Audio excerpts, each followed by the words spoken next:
So, you have a reactive dog. You want to know how to stop your dog reacting, because every time you go out, you're beginning to dread walks. Your dog's stressed, you're stressed, nobody's having fun. Luckily, you've come to the right place. I'm going to tell you very, very easily how you can begin to change your dog's emotional response to those things that make your dog react. It's not a simple case of just correcting your dog and telling it no. You have to really change how your dog feels. In my experience, 13 years of working with dogs, I found something as simple as a clicker can start to completely change how your dog sees certain triggers. This video will help you if your dog reacts to dogs, people, cats, squirrels, chickens. It doesn't matter. This will help you change your dog's emotional response. Step one to having a reactive dog and beginning to help them is get yourself one of these. This is a clicker. Now, if you don't want to use a clicker, you can use a marker word. Just make sure the dog understands that word means great things. For the purpose of this video though, we're going to be using a clicker. You first need to charge this clicker. Now, I don't mean plugging it into a wall. It's not electronic, there's no cables. Charging the clicker is simply building that association to this sound. How do you do that? Nice and simple. With your dog's breakfast or your dog's dinner tonight, instead of putting it on the floor and letting your dog wolf it down, I want you to take that bowl, I want you to click and give your dog a bit of dinner. Click, bit of dinner. Click, bit of dinner. I want you to do that until the food is all gone. By the time the dog has finished its dinner, it should understand this sound. How do you know if your dog understands this sound? Simply wait until your dog's not paying attention to you. Click that. Your dog should turn in the direction where it hears that and come running. If that's the case, you have now successfully charged the clicker. So, when the clicker is charged, you're now ready to go out. The mistake a lot of people make with reactive dogs though, is they'll go to a dog park full of dogs where they're likely to run over to you. Or you'll try and walk around the streets where you're going to get stuck coming face to face with a dog. You want to pick your battles. You want to go somewhere where you can see dogs, but you can control the space. My recommendation would be something like a Pets at Home. Most Pets at Homes are on industrial estates that have car parks. Most Pets at Home, you're going to see dogs coming and going, people coming and going. If it's people your dog's reactive to, Tesco's, Asda's, Lidl's, car parks of supermarkets. You basically want to pick a place where you're going to see that trigger that your dog reacts to coming and going, but you can hang out in the distance. Now, here's what you're going to do. The second your dog sees that trigger, but before it reacts, you're going to click this. You're going to move backwards. You're going to take some of your dog's food. You're going to pop it down on the floor. Why do we do these three things? Number one, the reason you click at the site is because normally your dog sees that trigger, starts to get stressed, then explodes. The mistake people make is they will try to break the dog's focus, or they will wait until the dog manually breaks its focus to use the clicker. We don't want to do that. We want to click at the site. The reason we move backwards is because dogs are so spatially aware with your body language. Moving backwards encourages the dog to come towards you. It will keep them more focused on you. And the reason we put the food down on the floor is so it brings the eye line down. It drags out that reward, it makes it more enticing to the dog, it makes it more mentally enriching to the dog, it engages the nose and it helps the dog calm down. Now don't worry, this won't encourage your dog to start picking things up off the floor. Dogs are cleverer than we give them credit for. The dog knows you clicked, the dog knows you put the food down on the floor. It's not suddenly going to start going over there going, I wonder if there's food over there.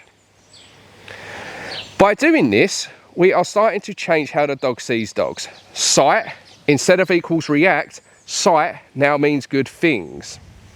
We're changing that emotional response. Now, some of you will be watching this and going, well, aren't we rewarding the dog now, teaching the dog to stare at other dogs? Aha, this is where the next step comes into play. Once your dog has got into the habit of seeing a dog, hearing a clicker, or seeing a person, hearing a clicker, seeing a cat, hearing a clicker, you'll start to see this behavior from your dog. It will start to look at the trigger and start to look at you. Now, we just delayed a click. What do I mean by this? We're hanging around, dog sees a dog, for example, looks, it's expecting the clicker, but the clicker doesn't come. It now looks at you. Click. Now we are starting to teach the dog that looking at a dog, looking at us now pays.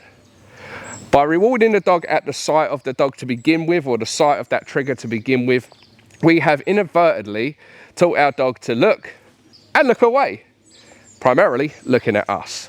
Now we're just delaying that click. By delaying that click, we are now rewarding the dog for that great choice. We just needed to give the dog a little kickstart in the beginning. You do this a few days, new places, your dog will quickly be looking at you for its reward. Now, I want to go over some troubleshoot issues with you guys, the most common questions we're going to get asked. Number one, my dog's not food motivated, so this won't work. If your dog's not food motivated, a couple of things you can do. Number one, stop feeding your dog from a bowl. Take your dog's daily food allowance. That's the total amount you would feed your dog over that day. If you feed your dog once a day, that is your dog's daily food allowance. If you feed your dog twice a day, it's split into 2 meals. That is your dog's daily food allowance. You forget treats and you forget set meal times. You take your dog's daily food allowance, you stick it in a treat pouch. Every single time the dog does something you like or something you ask, you use your dog's dinner to reward them. Very quickly, this will increase your dog's food drive, increase your dog's motivation. You're forced to interact with your dog more, so it strengthens your relationship and strengthens your bond. The beauty of hand feeding is you're not overfeeding your dog, so you don't have to worry about a fat dog. You're not going to get a fussy dog because the dog is eating the food that it eats every single day, so you're not having to use chicken, liver, high value treats that eventually make your dog fussy, and it starts ignoring it in hopes it's going to get something better. Hand feeding you don't have to do forever, but hand feeding will definitely bring out your dog's food drive. When your dog's at a level you're happy with, then by all means go to feeding your dog from a bowl. Hand feeding will completely change the way your dog sees food. The second most common question we're going to get asked is, my dog is scared of the clicker. What do I do? If your dog is scared of the clicker, you start slow. Have it behind your back. You want to do a little soft click so it's not so loud, not so intrusive. And have your dog on a lead so it doesn't run away the second it hears the sound. That way your dog will realise that isn't as scary, because you can start to piece the puzzle. Clicker, food. When your dog gets more used to it, you can just do it more naturally. As I said at the beginning of this video, you don't need to use a clicker though. You can use a word like yes or good or whatever it is you want to use. We have a full marker training system on the Southend Dog Training app that you can use as well. If you don't want to use food, you can also use a tug toy or a ball on a rope, something like that. You don't have to use food to do this. You just take that thing that your dog likes and you're trying to incorporate that into the reward. The clicker we use is the Southend Dog Training clicker. It is available on our website, southenddogtraining.co.uk. Everything I've just mentioned in this video can be seen on real dogs, also on the Southend Dog Training app. There are clicker training videos of how to introduce it to your dog. There are videos on how to use it to get your dog to ignore people and other dogs, and everything we've just mentioned. If you are struggling with your dog, do consider downloading that Southend Dog Training app. It can massively help you. The app is available in any app store and it is free to download. Hopefully you enjoyed this video, guys. As always, don't forget to subscribe, give us a thumbs up and share this with your friends. Thank you.